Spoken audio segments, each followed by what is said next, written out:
Sur Radio Comics, nous avons entrepris de vous lister les 100 meilleurs comics de l'histoire, les 100 comics qu'il faut avoir dans sa bibliothèque, ou tout simplement les 100 comics qu'il faut avoir lu pour son plaisir, pour sa culture, et surtout 100 comics qui ont marqué l'histoire. Et nous continuons sur cette lancée.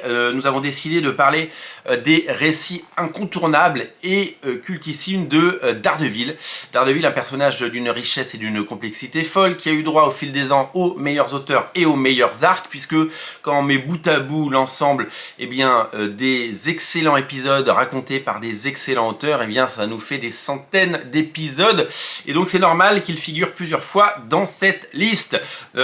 Frank Miller, bien entendu, a été l'artisan qui a défini le personnage tel que nous le connaissons. Anno Santi a bien entendu réalisé des prouesses, des auteurs comme Kevin Smith, comme David Mack, comme Brian Michael Bendis, Ed Brubaker, Chip Zdarsky ou Jeff Loeb ont marqué l'histoire de Daredevil avec leurs pattes et leur talent. Et un autre auteur est venu proposer quelque chose de tout à fait différent, puisque en 2010-2011, c'est Mark Waid qui vient sur la série et qui va tout changer et qui va proposer quelque chose de très différent. C'est une proposition vraiment nouvelle qui s'offre à nous. C'est véritablement quelque chose de très différent et nous allons le découvrir ensemble.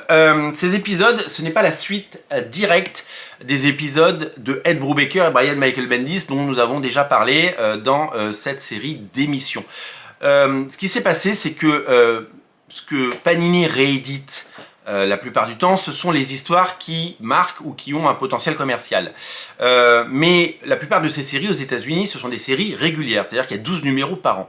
Mais tout n'est pas bon, puisqu'on est dans le flux, et que souvent ça manque de recul, et souvent certains auteurs ne sont pas les bons choix pour certaines séries, et peut-être que certains passent après des auteurs qui étaient trop bons, comme Brubaker ou Bendis, et que la marche est un peu haute.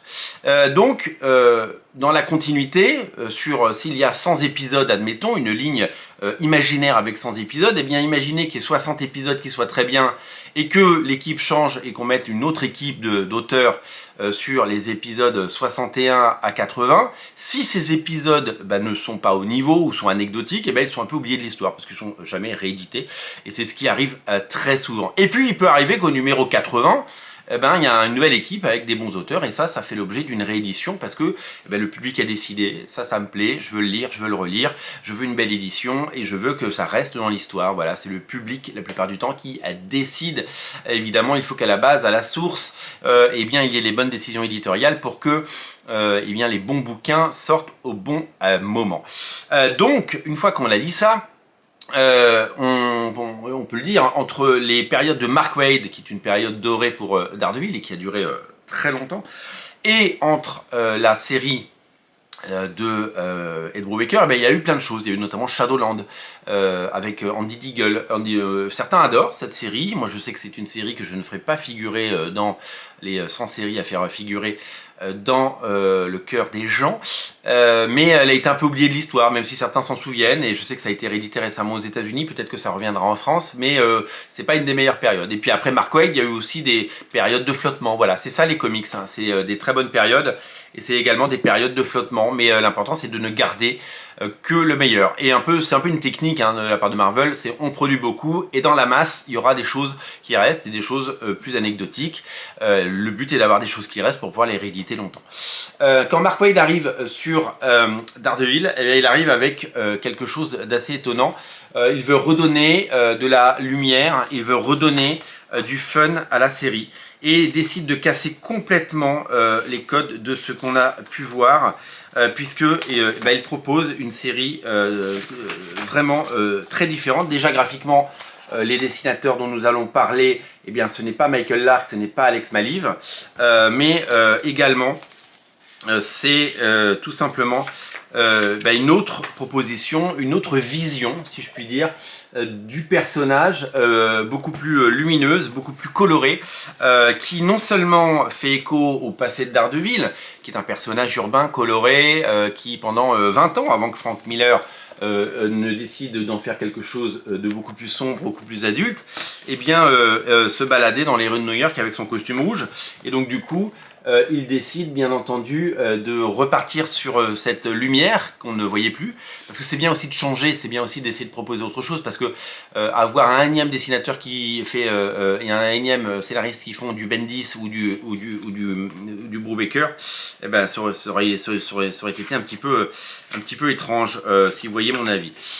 Donc là on est parti sur quelque chose de très différent et qui fait également écho au run d'Anne Nocenti, puisque Anne Nocenti avait à peu près la même approche pour le personnage. Nous sommes à New York et Matt Murdock semble un petit peu loin de ses problèmes d'identité révélée, etc. Même si vous allez voir, on en fait un écho. Et nous sommes sur quelque chose qui repart sur une sorte de nouveau départ, une sorte de base propre, une base saine pour le personnage de Daredevil, où notamment les sens et les pouvoirs qui sont les siens vont avoir un effet. Il y a énormément de plans comme ça dans la bande dessinée, où on voit à travers, non pas le regard de Matt Murdock parce qu'il est non-voyant, mais à travers son radar, vous savez, son radar. Et en fait, cette couverture du premier épisode, eh bien, synthétise l'intention. Vous avez, vous avez des buildings, vous avez des oiseaux qui sont dessinés ici, et dans chaque objet, dans chaque élément en 3 dimensions, eh bien, il y a un bruit. Par exemple, pour les oiseaux, il y a marqué flap, flap, flap, flap, flap, parce qu'il entend flap, flap, flap, le battement des ailes des oiseaux. Et donc, dans les oiseaux, il y a marqué flap, flap. Et donc, du coup, ça nous montre ce que lui ressent. Et je trouve que rien que cette idée de départ, elle est excellente. L'autre idée, c'est d'avoir un pool d'auteurs absolument incroyable. Il a bénéficié dans ce récit, Mark Waid, d'auteurs absolument fabuleux. Alors Mark Waid, on peut en parler, hein, c'est un auteur génialissime, il a travaillé à peu près sur toutes les séries possibles et imaginables, il a même été éditeur en chef chez Boom Studio, il a fait Kingdom Come, il a fait du Superman, il a fait du X-Men, il a à peu près tout fait chez Marvel. C'est vraiment un auteur caméléon et c'est le genre d'auteur solide, passionné, populaire qu'on appelle quand il faut qu'il remette une série sur les rails, quand il faut écrire quelque chose de à la fois classique et chouette. Pour le début de l'histoire, notamment les 3 premiers épisodes, mais il reviendra en faire quelques-uns, c'est l'excellent Paolo Rivera, un dessinateur absolument génial, c'est les pages que je viens de vous montrer. Dessinateur exceptionnel, qui est trop rare, qui a un style très clair, ligne claire, un peu à la Paul Smith. C'est vraiment étonnant de voir le niveau de qualité. Et son dessinateur fill-in pendant longtemps, c'est Marcos Martin. Marcos Martin, c'est également un dessinateur qu'on adore. Il a fait du Spider-Man, bien entendu. Il a beaucoup travaillé avec Brian Kevogan. Marcos Martin, c'est pareil, c'est un dessinateur qu'on ne voit pas toujours, mais qui a un style qui marche super bien. Et donc, il y a une vraie aussi continuité graphique. D'abord, évidemment, au niveau des aplats de couleurs et au niveau de la palette chromatique, il se passe quelque chose, mais il a ce style vraiment, vraiment, vraiment génial qui, évidemment, séduit les foules.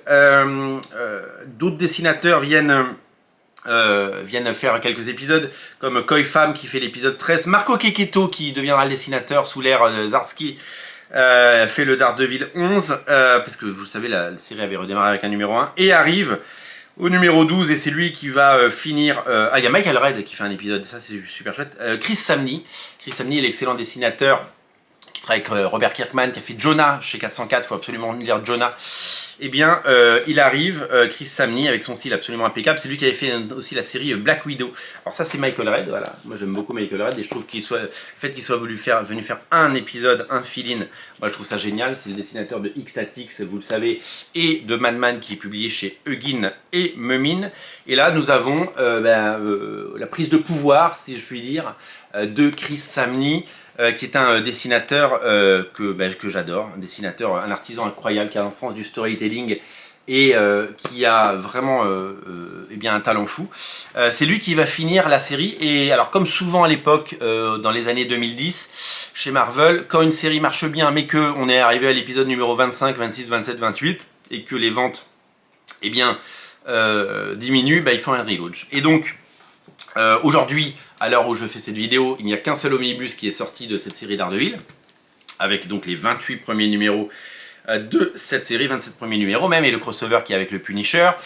Mais vous avez une suite qui va arriver en omnibus également, qui était un relaunch, donc il y a un nouveau numéro 1, et au lieu que ce soit les mêmes auteurs, que il y ait Marcos Martin ou Paolo Rivera, eh bien c'est Chris Samnee qui était un peu le troisième dessinateur, celui qui avait un peu pris la série après la première année, et c'est lui qui va lancer, donc qui va passer un peu dans la cour des grands, puisque c'est lui qui va avoir l'honneur de relancer la série, et ça c'est quelque chose qui va consacrer une nouvelle fois cet auteur, et donc on prend les mêmes, Mark Waid et Chris Samnee. On fait un nouveau numéro 1. Si vous lisez l'omnibus, vous ne voyez même pas qu'il y a un nouveau numéro 1, c'est juste une continuité qui se passe sur la durée, mais c'est bien de voir que Chris Samnee a été mis en lumière avec ce nouveau numéro 1 et que ça a permis à la série de continuer pendant de nombreux mois pour nous donner en gros une soixantaine d'épisodes de qualité pour un run qui a vraiment marqué l'histoire et qui a vraiment séduit les fans. C'est du Daredevil très différent, très classique, mais tellement savoureux. C'est un régal à chaque page. Je vous l'ai dit tout à l'heure, une autre proposition, mais quelle proposition! C'est vraiment un Daredevil qui va vous plaire, vous séduire et vous envoûter. Et ça fait partie très largement des 100 meilleurs comics de l'histoire, parce que Mark Waid a œuvré et nous a régalé avec cette série. Voilà, c'est à découvrir bien entendu chez votre libraire en attendant le tome 2, mais quand on parle de Daredevil, c'est bien entendu un des récits qu'il ne faut absolument pas rater. Daredevil par Mark Waid, Paolo Rivera, Chris Samnee et Marcos Martin, Michael Red et bien d'autres, est à découvrir chez votre libraire. Salut!